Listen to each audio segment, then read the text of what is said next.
Bienvenue encore une fois dans votre émission Le Moment de Vérité Biblique. C'est la voix de votre serviteur Christopher Senaya, content de vous retrouver, espérant que la grâce de Dieu vous protège, pourvoit vos besoins et surtout vous prépare pour l'éternité.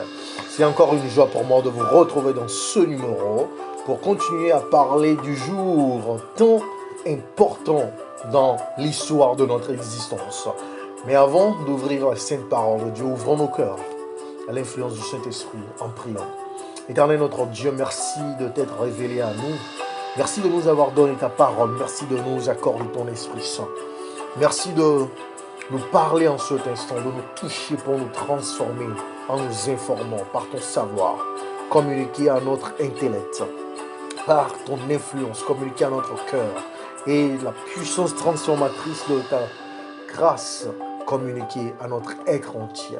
Parle-nous, Seigneur, que ce ne soit pas une voix humaine ou une influence humaine ou démoniaque, ou même par une philosophie ou une connaissance antérieure, mais que ta vérité nous transforme et nous prépare pour recevoir de toi la transfiguration nécessaire pour être approuvé par toi. Merci de nous faire grâce au nom de Jésus-Christ. Amen. Chers amis, la dernière fois, nous avons parlé de ce jour tant important dans l'histoire de notre existence, qui depuis la création jusque même à la nouvelle création est le signe authentique de l'adoration du Dieu vivant. Aujourd'hui, nous allons continuer en voyant pourquoi l'observation du dimanche ou de quelqu'un autre jour comme le vendredi ou le mercredi ne se trouve pas dans la Bible. Donc je vous invite à prendre encore une fois vos Bibles et à l'ouvrir pour qu'on soit tous informés et transformés par la parole de Dieu. Lisons un peu ce que le prophète Daniel nous dit dans son livre au chapitre 7, verset 25, pour voir comment Dieu lui-même nous met en garde contre toute tromperie. Daniel chapitre 7, verset 25, nous dit ceci. Il prononcera des paroles contre le Très-Haut. Il opprimera les saints du Très-Haut et il espérera changer les temps et la loi. Et les saints seront livrés entre ses mains pendant un temps, des temps et la moitié d'un temps. Donc Dieu nous met en garde qu'une force arrivera, une force qui n'émane pas de lui, qui aura cette intention de changer les temps et la loi. Allons dans Matthieu chapitre 15, versets 6 et 9 pour voir ce que Jésus-Christ lui-même nous dit. Matthieu chapitre 15, versets 6 et 9. Voici ce qui y est écrit. N'est pas tenu d'honorer son père ou sa mère. Vous annulez ainsi la parole de Dieu au profit de votre tradition. Hypocrite. Ésaïe a bien prophétisé sur vous quand il a dit, verset 9, « C'est en vain qu'il m'honore en enseignant des préceptes qui sont des commandements d'hommes. » Donc Jésus réprimandait les leaders religieux d'antan parce qu'ils enseignaient des choses qui n'étaient pas une communication divine. Ils passaient pour vérité des philosophies humaines. Allons dans Ézéchiel chapitre 22, versets 26 à 28, pour voir ce que Dieu nous a révélé dans le livre d'Ézéchiel. Ces sacrificateurs violent ma loi et profanent mes sanctuaires. Ils ne distinguent pas ce qui est saint de ce qui est profane. Ils ne font pas connaître la différence entre ce qui est impur et ce qui est pur. Ils détournent les yeux de mes sabbats et je suis profané au milieu d'eux. Verset 28. Et ces prophètes ont pour eux des enduits de plâtre, des vaines visions, des oracles menteurs. Ils disent, ainsi parle le Seigneur l'Éternel. Et l'Éternel ne leur a point parlé. Chers amis, environ 300 ans après la résurrection de Jésus, en partie à cause de la haine contre les Juifs, les hommes égarés ont suggéré que le jour saint d'adoration de Dieu soit changé du samedi au dimanche. Dieu a prédit que cela arriverait et c'est ce qui s'est passé. Cette erreur a été transmise à notre génération sans méfiance comme un fait. Cependant, l'observance du dimanche est une tradition de simples hommes et enfreint la loi de Dieu, qui commande l'observation du sabbat. Seul Dieu de sanctifier un jour. Dieu a béni le sabbat, et quand Dieu bénit, aucun homme ne peut renverser cette bénédiction. Lisons ce qu'il nous dit dans Nombre chapitre 23, verset 20. Nombre chapitre 23, verset 20. Là où nous lisons. Voici, j'ai reçu l'ordre de bénir. Il a béni, je ne le révoquerai pas. Donc, qui sommes-nous pour révoquer la bénédiction de Dieu prononcée à la création du monde dans le livre de Genèse, prononcée par sa propre parole et écrite par sa main sur le mont Sinaï dans les 10 commandements. Laissez-moi vous raconter cette histoire de ce qui s'est passé pendant le règne de la reine Catherine. Alors, lorsque Catherine la Grande régnait, elle eut des visiteurs un jour. Et l'un d'entre eux lui offrit une rose exotique. Et donc elle planta cette rose. Et parce qu'elle chérissait cette rose, elle a ordonné qu'un garde soit placé dans son jardin pour garder cette rose. Bien évidemment, quelques années après, la rose ne fut plus. Et après la reine Catherine, le roi Nicolas, un jour en se promenant, se demanda pourquoi sautait un garde dans cet endroit. Eh bien, il posa la question à ses officiers d'armée. Ils disent que c'est une tradition, que c'est une histoire lointaine. Mais qui connaît cette histoire? Eh bien, ils suggérèrent que le roi consulta les archives. Et quand le roi consulta les archives, il vit cette histoire de la reine Catherine la Grande. Mais il se dit, mais il n'y a plus de rose, il n'y a plus de reine. Pourquoi envoyer toujours des gardes pour protéger cet endroit qui est devenu même un endroit sombre où rien ne pousse? Vous voyez, très souvent nous sommes attachés à des traditions par rapport à ce que des gens ont fait dans le passé. Mes chers amis, que ferons-nous si la parole de Dieu est claire par rapport à ce que nous devons faire? N'est-il pas dangereux d'altérer la loi de Dieu? Trouvons la réponse dans Deutéronome chapitre 4, verset 2. Vous n'ajouterez rien à ce que je vous prescris et vous n'en retrancherez rien, mais vous observerez les commandements de l'Éternel, votre Dieu, tels que je vous les prescris. Et dans Proverbes chapitre 30, versets 5 et 6, eh bien, nous sommes mis en garde contre le changement des préceptes divins. Toute parole de Dieu est éprouvée. Il est un bouclier pour ceux qui cherchent en lui un refuge. N'ajoute rien à ces paroles, de peur qu'ils ne te reprennent et que tu ne sois trouvé menteur. Dieu a interdit aux gens de changer sa loi, que ce soit par des suppressions ou des ajouts. Altérer la loi de Dieu est l'une des choses les plus dangereuses qu'une personne puisse faire, parce que la loi de Dieu est parfaite et est conçue pour nous protéger du mal. Et écoutez, voyons un peu les caractéristiques de ce commandement particulier qui est le sabbat. Voyons dans Exode chapitre 20, versets 8 à 11, pour voir comment Dieu exprime ce commandement.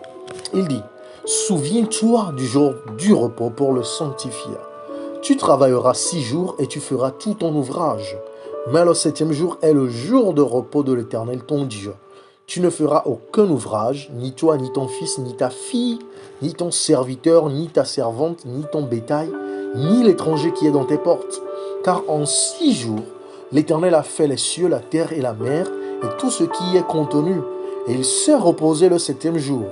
C'est pourquoi l'Éternel a béni le jour du repos et l'a sanctifié. » Donc c'est un signe de la création. Et Dieu, pour le faire, a béni ce jour et l'a consacré ou l'a sanctifié. Voilà encore comment c'est un signe de rédemption et de sanctification. Voici ce que Dieu a à nous dire dans Ézéchiel chapitre 20, verset 12. Il est écrit, « Je leur donnai aussi mes sabbats comme un signe entre moi et eux, pour qu'ils connussent que je suis l'Éternel, qui les sanctifie. » Chers amis, eh bien, Dieu a donné le sabbat comme un double signe. C'est un signe qu'il a créé le monde en 6 jours littéraux et que c'est aussi un signe de la puissance de Dieu de nous racheter, de nous sanctifier. C'est une réponse naturelle pour le chrétien donc d'aimer le sabbat du 7e jour comme le signe précieux de la création et de la rédemption de Dieu. Voyons un peu ce que la Bible nous dit dans Exode chapitre 31, versets 13, 16 et 17. Lisons ensemble. À partir du verset 13 du chapitre 31 d'Exode. « Parle aux enfants d'Israël et dis-leur, vous ne manquerez pas d'observer mes sabbats, car ce sera entre moi et vous et parmi vos descendants un signe auquel on connaîtra que je suis l'Éternel, qui vous sanctifie. » Versets 16 et 17. « Les enfants d'Israël observeront le sabbat en le célébrant, eux et leurs descendants, comme une alliance perpétuelle. Ce sera entre moi et les enfants d'Israël un signe qui devra durer à perpétuité, car en 6 jours, l'Éternel a fait les cieux et la terre, et le 7e jour, il a cessé son œuvre et il s'est reposé. » Chers amis, c'est clair qu'il est très irrespectueux donc de piétiner le sabbat de Dieu. Dans Ézéchiel chapitre 20, verset 20, voici ce que le Seigneur nous rappelle par rapport à ce jour. Il dit, « Sanctifiez mes sabbats et qu'il soit entre moi et vous un signe auquel on connaisse que je suis l'Éternel votre Dieu. » Et dans Ésaïe chapitre 58, verset 13, il nous dit ceci qui est très vital pour nous. « Si tu retiens ton pied pendant le sabbat, pour ne pas faire ta volonté en mon 5 jours, si tu fais du sabbat tes délices, pour sanctifier l'Éternel en le glorifiant, et si tu l'honores en ne suivant point tes voies, en ne te livrant pas à tes penchants et à de vains discours, verset 14, alors tu mettras ton plaisir en l'Éternel, et je te ferai monter sur les hauteurs du pays, je te ferai jouir de l'héritage de Jacob ton père, car la bouche de l'Éternel a parlé. » Dieu dit que tous ceux qui seraient bénis doivent cesser d'enfreindre en retenant leurs pieds pendant le sabbat qui est son 5 jours. Et donc, c'est très important de sanctifier le sabbat, chers amis. Voici ce que l'apôtre Jean nous dit dans 1 Jean chapitre 3, verset 4. « Quiconque pêche transgresse la loi, et le péché est la transgression de la loi. » Et vous savez ce qu'est le salaire du péché, comme Paul nous met en garde dans Romains chapitre 6, verset 23. « Car le salaire du péché, c'est la mort, mais le don gratuit de Dieu, c'est la vie éternelle en Jésus-Christ, notre Seigneur. » L'apôtre Jacques aussi nous met en garde dans Jacques chapitre 2, verset 10, en disant ceci.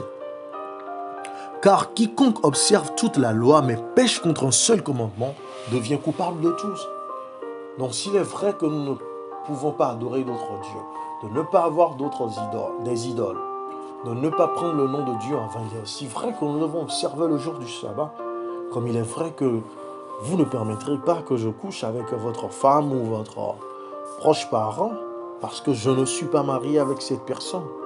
Donc c'est une question de vie ou de mort, chers amis. Dans 1 Pierre chapitre 2, verset 21, l'apôtre Pierre aussi nous met en garde contre le rejet de la volonté de Dieu exprimée dans ses commandements, en disant ceci.